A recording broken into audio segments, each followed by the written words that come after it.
Hey everybody, Rick Howard here. I'd like to share a public service announcement for all of you cybersecurity executives out there. The third season of my CSO Perspectives podcast just launched. Catch up on the first 2 seasons and dive into season 3, available exclusively on CyberWire Pro.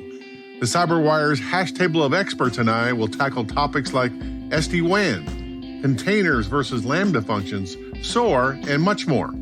New episodes air each Monday. You can check it out at thecyberwire.com/CSOP. That's thecyberwire.com/CSOP.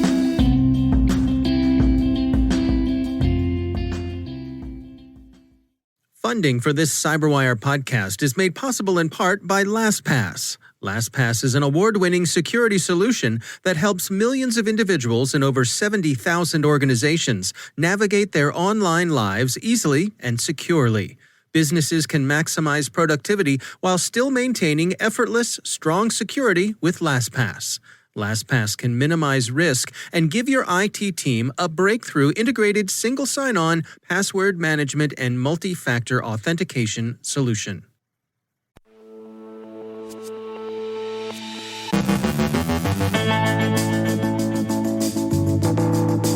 The US Treasury Department sanctions a Russian research institute for its role in the Triton Trisis ICS malware attacks.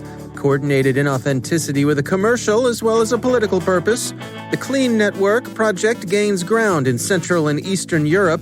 Robert M. Lee from Dragos shares insights on the recent DOJ indictments of Russians allegedly responsible for the Sandworm campaign. Rick Howard explores SD-WANs. And data breaches afflict a large Finnish psychiatric institute.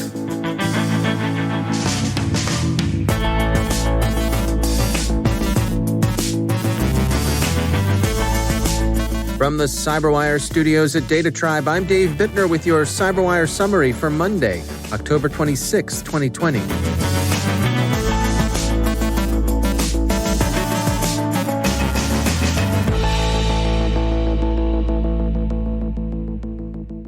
On Friday, the U.S. Treasury Department's Office of Foreign Assets Control announced sanctions against the State Research Center of the Russian Federation's Central Scientific Research Institute of Chemistry and Mechanics for, quote, knowingly engaging in significant activities undermining cybersecurity against any person, including a democratic institution or government on behalf of the government of the Russian Federation, end quote.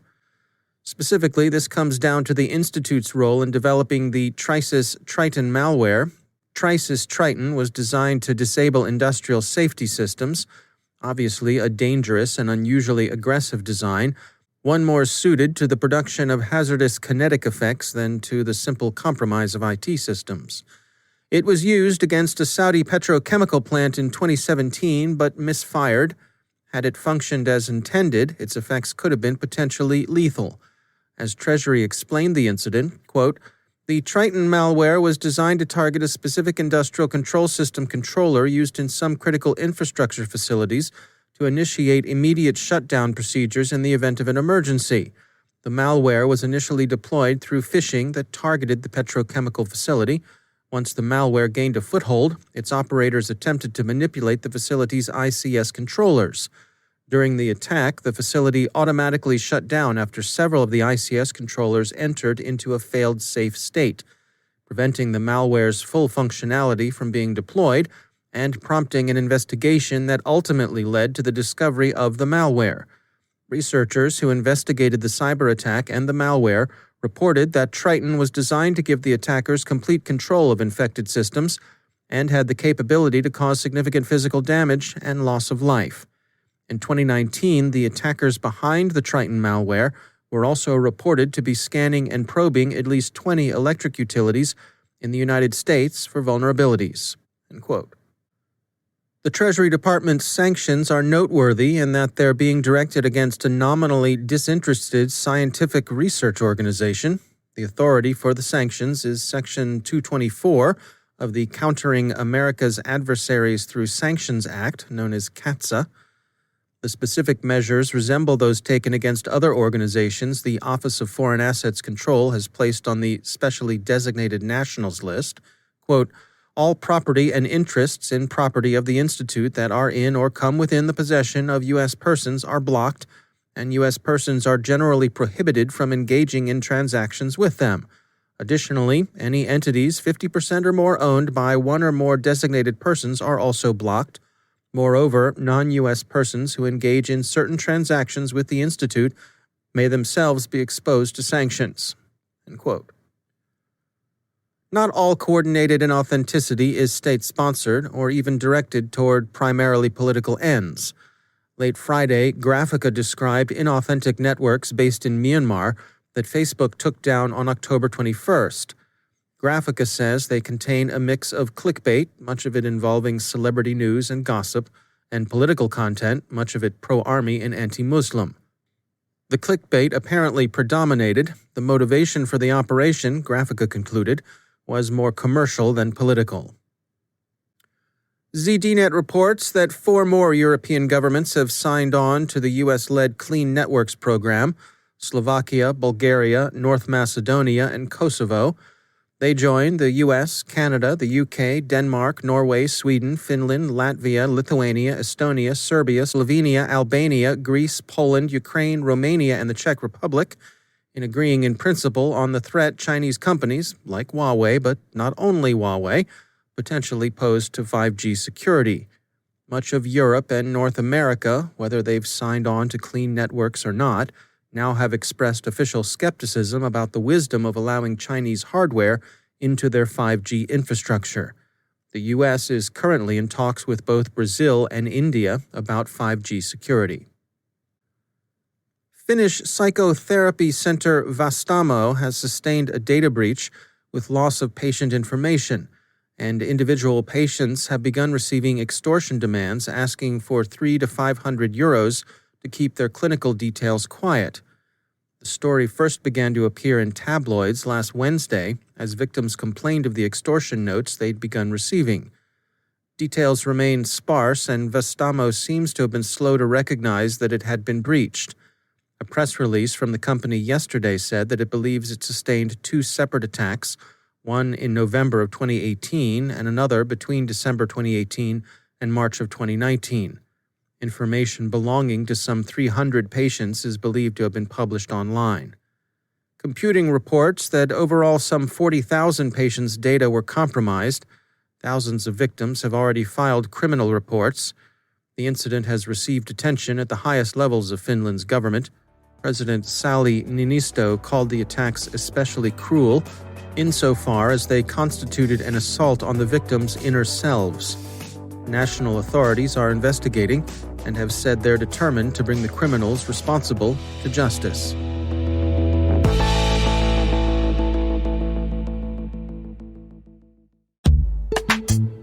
And now, a word from our sponsor, Verizon. Mitigate the risks and realize the benefits of digital transformation with the help of Verizon, a leader in cybersecurity managed and professional services for nearly 2 decades. From secure cloud computing solutions to advanced detection and response capabilities, Verizon helps secure data, networks, and infrastructure of many of the world's best-known organizations.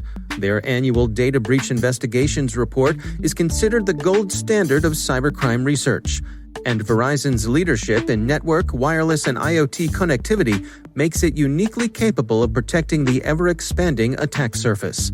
Let Verizon help you optimize your defenses and achieve the maximum return on your security investments. Learn more at verizonenterprise.com/products/security.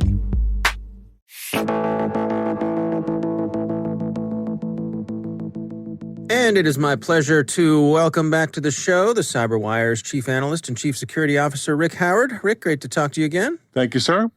On this week's CSO Perspectives, you are talking about SD-WAN, and I have an admission to make that before we're going to meet here today, I am not really up to speed on exactly what an SD-WAN is and how it could be important for security. So before we dig in here, why don't you just take a minute and bring me up to speed? Well, let me tell you, you're not alone, my friend. There's a lot of people in the same boat, and so was I, okay, when I started working on this episode.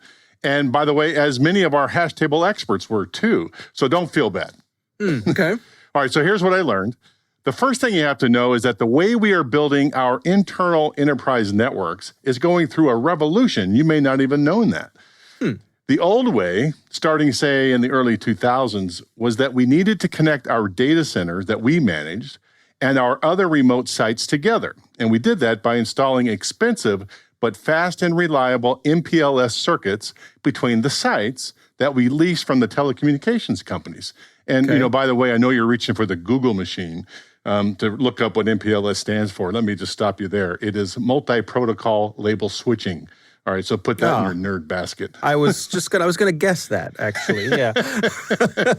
So it's just a dedicated, for the time, high-speed connection between the mothership and all the remote offices. Is that a fair way to describe it? Yeah, dedicated hardware, dedicated software to establish those connections. Okay. And for security, we would backhaul the traffic destined for the internet to a data center that housed the security stack. So internet inbound and outbound traffic had to go through the security stack, and that's how we protected our environments. So fast forward to today, enterprises of all sizes, as you know, are moving their workloads out of their data centers and into the cloud somewhere, either through SaaS services or IaaS and PaaS services from big providers like Microsoft, Google, or Amazon. Because of that, it is making less and less sense to maintain these expensive internal MPLS circuits when mostly what each site needs is an internet connection to the local cloud provider. Now, you do that through cheap and less reliable broadband connections. And in the very near future, a couple years probably, you might be doing this through 5G connections. But remember when I said these connections were unreliable? Yeah. Well, the way we compensate for that is to install not one broadband connection, but many at each site, depending on how big your organization is. So remember belt that. and suspenders. Say that again? Belt and suspenders. Belt and suspenders, that's right. Okay. And so you got to remember that broadband connections are way cheaper compared to MPLS circuits, so it kind of makes sense. Yeah. All that is great, but now the complexity for managing all those internet connections in terms of data flow priority and choosing the fastest internet connection, not to mention ensuring that all that traffic goes through a security stack somewhere, has exponentially grown. This is where SD-WAN comes in. It is a software networking abstraction layer that manages all those connections. So to help me explain this, I was talking to Paul Calitude. He came to the hash table this week to talk about it. He is the Palo Alto Network's Chief Security Officer for the Americas, and he came up with a fantastic analogy to describe what is going on here. Resilience, it essentially makes up for the lack of dedication and lack of reliability, because now I have many unreliable options to get back home. And eventually some of those paths, it's like Waze, right? Like the maps, all of a sudden it's telling you to go a different path, but ultimately it's looking and going, yeah, we'll get you there eventually, right? Like on time. And you're going in back neighborhoods and going through dirt trails, and you're like, well, this is efficient. But that's kind of the way SD-WAN works. Like the big visualization here is SD-WAN is the Waze for networking. All right. Well, so I get it now. I mean, we're talking. This is basically as if we had for our WAN, we had a version of Waze to just make it all right, to make it easy, just in one place, right? It's guiding us from point A to point B, a way we didn't even know that existed.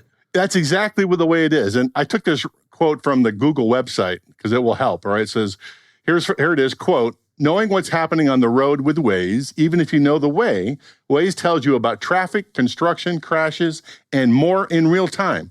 If traffic is bad on your route, Waze will change it to save you time, end quote. That is exactly what SD-WAN does for you on your network.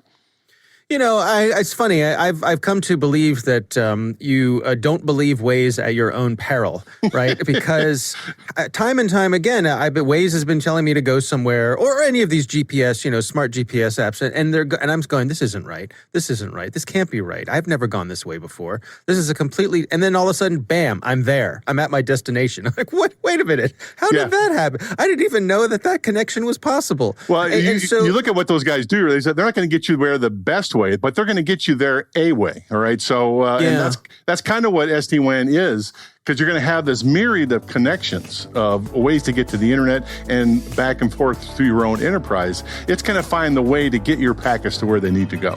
Yeah. All right, well, there's a lot more to learn about this, and I know you all will dig deep into it. It's CSO Perspectives. It's over on CyberWire Pro. Do check it out. Rick Howard, thanks for joining us. Thank you, sir.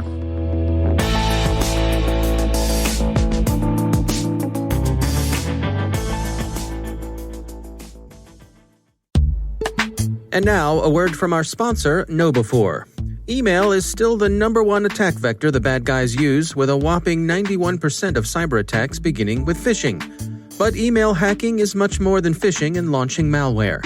Find out how to protect your organization in an on-demand webinar by Roger A. Grimes, KnowBe4's data-driven defense evangelist. Roger walks you through 10 incredible ways you can be hacked by email and how to stop the bad guys. And he also shares a hacking demo by KnowBe4's Chief Hacking Officer, Kevin Mitnick.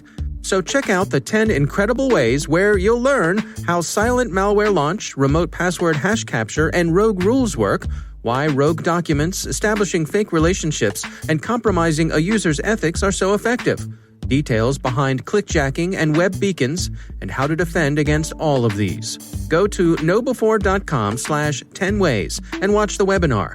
That's knowbe4.com/1 and 0 WAYS. And we thank KnowBe4 for sponsoring our show.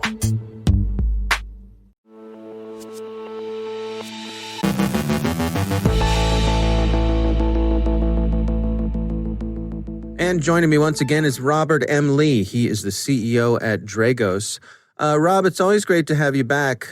We just had the recent news that half a dozen Russian military officers were charged in a hacking campaign. This is the Sandworm campaign, the Justice Department going after them. I wanted to check in with you. What is your take on this? Yeah, I mean, overall, I thought this was a really good and strong move, especially ahead of the election. I think the Department of Justice and FBI as a whole have a bit of a credibility problem walking into election cybersecurity discussions, right or wrong. And coming out ahead of the election with a really detailed indictment with some really significant access. I mean, there's components of this that definitely came from either Allied Intelligence or NSA and CIA supporting these when you're actually getting into individual operator names and really core details of what they were doing on the adversary side, not just on the victim side. So by and large, real strong messaging. I think the message is pretty clear on, we're willing to burn our resources to burn your resources. And that's a really significant thing for any government to say to an adversary state. The two kind of critiques that I had, and so I don't want this to get taken out of context, that I'm critiquing the report as a whole. Again, overall, well done to the folks that put this together. The two critiques, and I'd say one maybe a hilarious thing. Number one on the critique, I do think the 2015-2016 Ukraine attacks deserved a standalone sort of admonishment. I've been pretty critical of that when they happened as well, that we did not have any Western leaders come out and even condemn the attacks. Forget the attribution, forget any aspect of that. But even coming out and saying, look, a cyber attack that caused electric power outages on civilian infrastructure is exactly what we said for years we don't want to see. Let's set the precedent that we're going to come out and condemn this. And I've been fairly critical over the years that we never saw that. And I think that was a mistake. And so it's good to see it in the report as part of the history of this threat, if you will. But seeing it called out by the DOJ and see it called out 5 years later, I would have liked to have seen a larger state sooner kind of effort. The other critique I have, and I'll have this critique forever, which I fully understand its place in the strategy. I fully understand the opposing viewpoints here. I'm not saying they're not without value, but I just generally do not like the name and shame strategy of individuals, especially when they're in the military. I mean, two of those individuals in the one in Wild Wild West poster styled, appendix they had, were in military uniform even in the pictures. And I just think it sets an extraordinarily bad precedent that we are going to not only name and shame, but do indictments and hold accountable the individuals more than the state themselves. Those individuals now have restrictions on them and have been publicly called out in ways that will never be able to go back to normal life.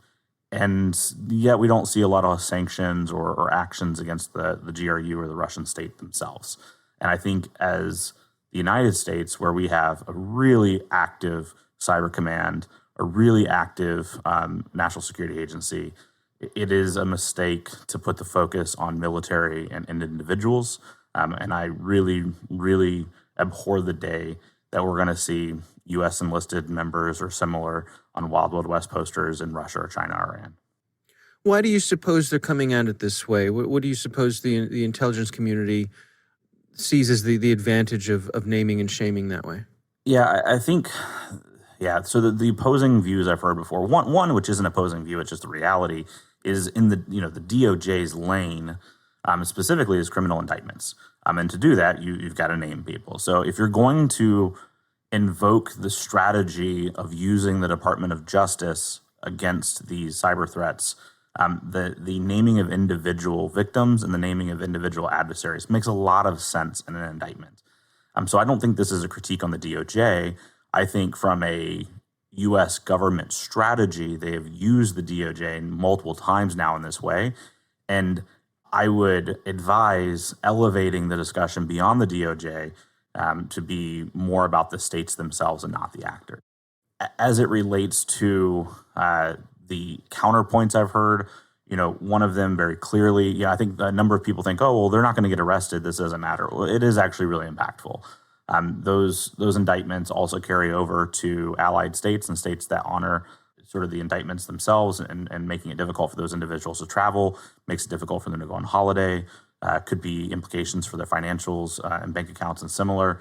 So the naming and shaming aspect does have impact to those individuals.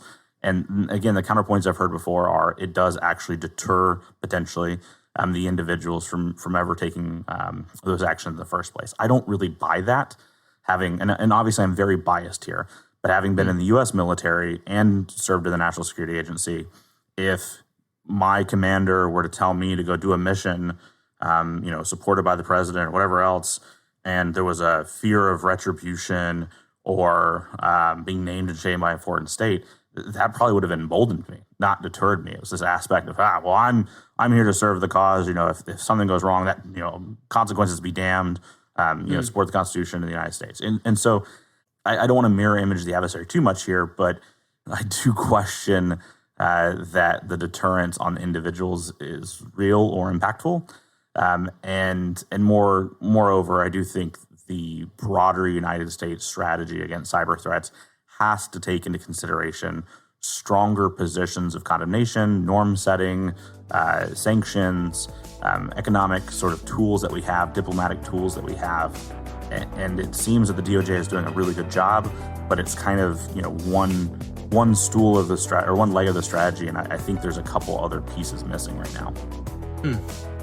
All right. Well, Robert M. Lee, thanks for joining us.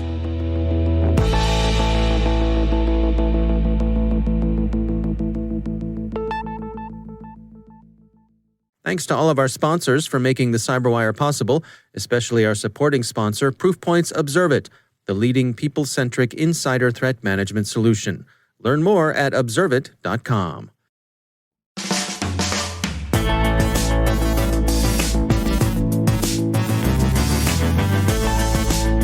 And that's the CyberWire. For links to all of today's stories, check out our daily briefing at thecyberwire.com.